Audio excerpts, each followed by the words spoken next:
ছর্দিদের বাড়িতে 9 দিন ধরে ভাগবত পাঠের অনুষ্ঠান হচ্ছিল, তাই আমরা সবাই চলে গিয়েছিলাম। আমরা একদম প্রথম থেকে যেতে পারিনি, লাস্টের 3 দিন গিয়েছিলাম। সবাই মিলে গিয়ে দেখি পাঠ শুরু হয়ে গেছে। পাঠ করতে এসেছিলেন শ্রী রাধাকৃষ্ণ দাস বাবাজি মহারাজ। ইনি অনেকটাই সোশ্যাল মিডিয়াতে ফেমাস, আমি এনার ভিডিও দেখেছি। আর ইনি সত্যি পাঠ করেন খুব সুন্দর। প্রথমবার আমি এনার পাঠ শুনেছিলাম, আর শুনে খুব ভালো লাগলো। আমার কাছে এটা ফার্স্ট টাইম এক্সপিরিয়েন্স ছিল, খুবই ভালো ছিল। সেদিনকারে ছিল কৃষ্ণ আর রুক্মিণীর বিয়ের অনুষ্ঠান, যেটা খুব মজা লাগছিল দেখতে। প্রথমে কৃষ্ণ এসে রুক্মিণীকে নিয়ে পালিয়ে যান এবং তারপরে আবার কৃষ্ণ রুক্মিণীকে হাত ধরে নিয়ে আসেন এবং আমরা সবাই তার সাথে এসেছিলাম হাতে তত্ত্ব ধরে।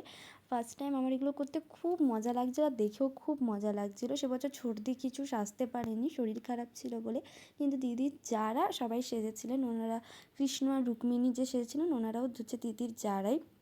তারপরে ওনারা বিয়ে করতে বসে যান। আর নর্মালি একটা বিয়ে যেরকমভাবে হয়, মালা বদল, শুভদৃষ্টি, 7 পাক এবং লাস্টে সিঁদুরদান, সব কিছু এই বিয়েটাতেও হয়েছিল, যেটা দেখতে না ভীষণ মজা লাগছিলো। সামনাসামনি দাঁড়িয়ে প্রথমবার দেখে আমার তো ভীষণ ভালো লেগেছে। তারপরে বিয়ে হয়ে যাওয়ার পরে সবাই ভীষণ নাচ করছিল, গান এখানেই হচ্ছিলো, বাবাজিরা গান করছিলেন এবং সবাই নাচ করছিল। জামাইবাবু, স্বরূপ, আরও সবাই ওখানে যারা যারা ছিলেন সবাই ভীষণ ভীষণ নাচ করছিল।